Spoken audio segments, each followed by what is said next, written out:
Aujourd'hui, on va parler d'un sociologue de gauche qui se dit philosophe et qui s'appelle Geoffroy de La Gannerie. Et il va nous expliquer que en prison française, 70% des gens sont des non-blancs. Alors que pourtant, il y en a à gauche qui expliquent que non, c'est un fantasme, l'extrême droite, etc. Mais lui, il l'avoue, mais il va expliquer que si il y a 70% de non-blancs en prison, c'est à cause du contrôle aux faciès de la police. Et du coup, c'est quand même la faute de l'extrême droite. Ok? On va écouter ça. Vous savez qu'en France, 70% des gens en prison sont des non-blancs. C'est plus qu'aux États-Unis. C'est plus qu'en Angleterre. Vous savez qu'en France, quand des gens sont tués par la police, ils sont tous noirs et arabes. Vous savez qu'en France, quand vous êtes un jeune garçon noir et arabe, vous avez... Moi, j'ai rien dit, hein. C'est un sociologue de gauche qui parle. Attention YouTube, c'est pas moi qui parle. Un jeune garçon noir et arabe, vous avez 80% de chances d'être contrôlé par la police quand vous allez dans une gare, alors que vous avez seulement 5% de chances quand vous êtes un jeune blanc, etc. Donc vous avez une surexposition massive des jeunes garçons des quartiers populaires non blancs au ciblage policier ou au ciblage judiciaire qui vous fait basculer dans l'état pénal ou dans le contrôle policier, etc.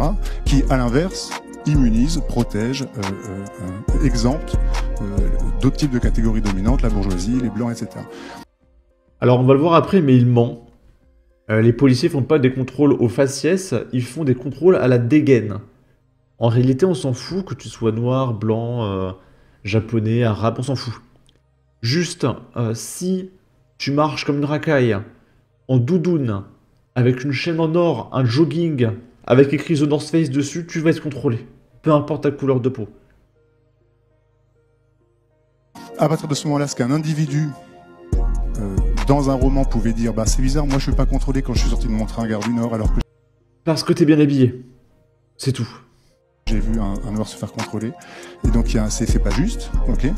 Mais en fait, d'un point de vue sociologique, en fait c'est pas que c'est pas juste, c'est qu'en fait la police ne vise pas des individus, mais vise des classes socio-raciales et les constitue comme telles en les surexposant plus ou moins à l'appareil policier.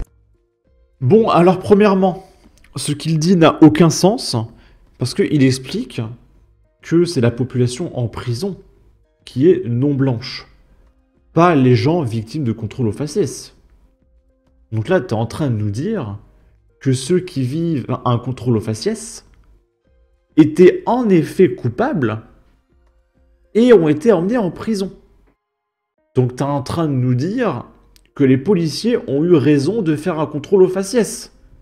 Parce que si les policiers auraient eu tort, il y aurait eu plus de contrôle aux faciès que de mecs en prison.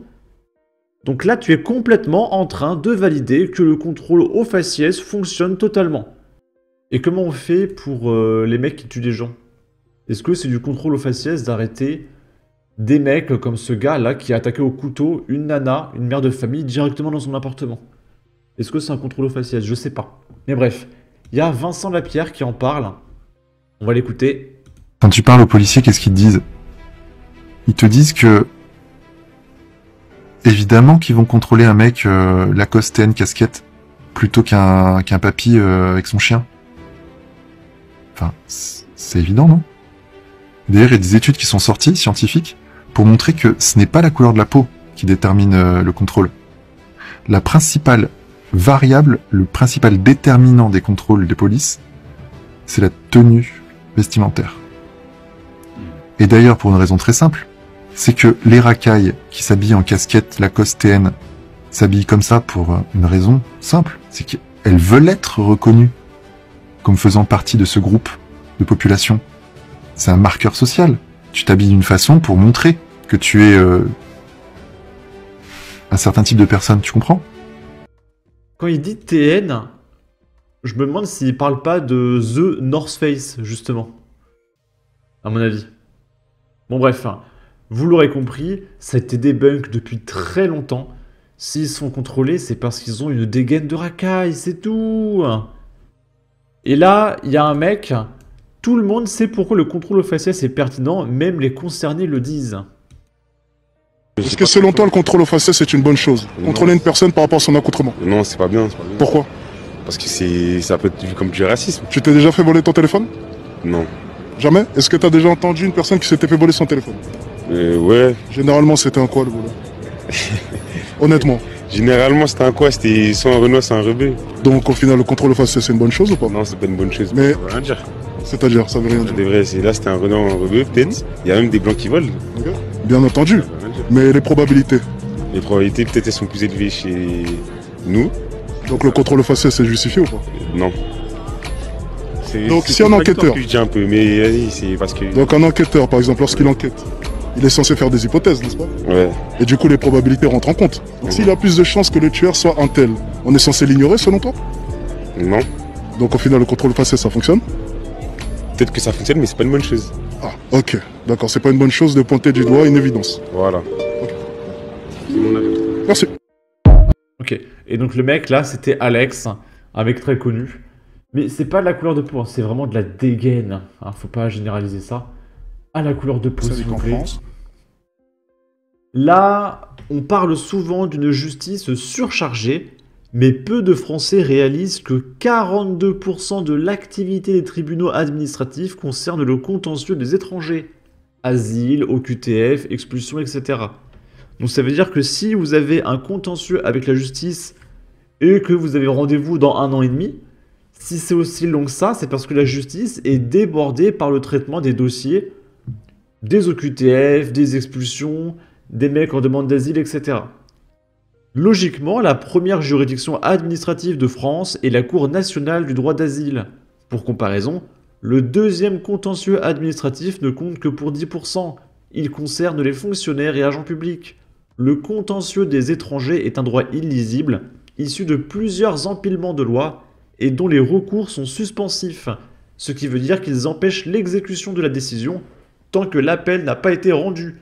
Donc les clandestins restent des mois de plus. Une réforme d'ampleur s'impose. Évolution du nombre de demandes enregistrées en France depuis 2015, et on voit que ça ne fait que d'exploser. Et il y a eu une baisse en 2020, c'est tout simplement à cause du Covid. Et voilà, c'est en hausse constante.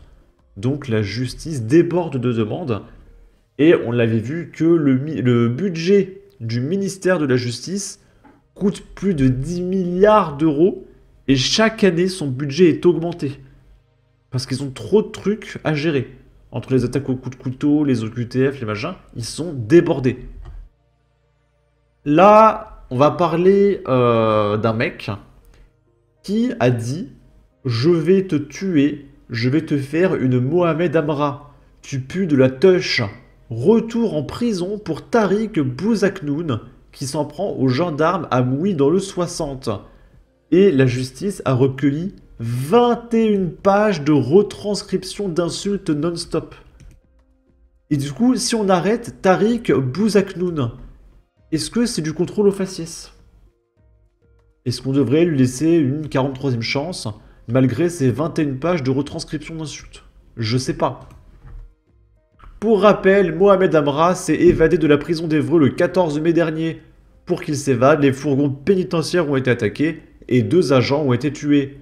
Tariq Bouzaknoun n'aime pas les forces de l'ordre et il sait leur faire comprendre. Le 22 octobre, l'homme de 33 ans se rend à Mouy dans l'Oise pour en découdre avec un autre homme. Selon lui, ce dernier enverrait des photos de sa copine à sa sœur, ce qui lui déplaît fortement. Pour se donner de la force, il va d'abord au café, s'enfiler quelques verres, avant d'aller régler ses comptes. Quand je bois de l'alcool, je réfléchis pas, ça part direct, explique-t-il au tribunal de Beauvais lors de sa comparution immédiate ce vendredi 25 octobre. Les gendarmes de Noailles sont appelés pour intervenir sur cette altercation. Sur place, ils identifient rapidement Tariq Bouzaknoun et reconnaissent globalement les faits de violence. Comme il sent l'alcool, les gendarmes l'invitent à rentrer chez lui. C'était mal connaître le trentenaire qui, visiblement, avait encore envie d'en découdre. Au lieu d'écouter les forces de l'ordre, l'homme hausse le ton et lance tous les noms d'oiseaux possibles et imaginables envers les gendarmes. Fils de leur maman. Et après, je peux pas le dire sur YouTube. Tête de sanglier, tu pues de la teuche, ou encore, tu es tellement moche que je te prends par derrière, sans voir ta tête, un florilège d'insultes qui lui valent une interpellation. Et on rappelle que la police a recueilli 21 pages de retranscription d'insultes. Ok.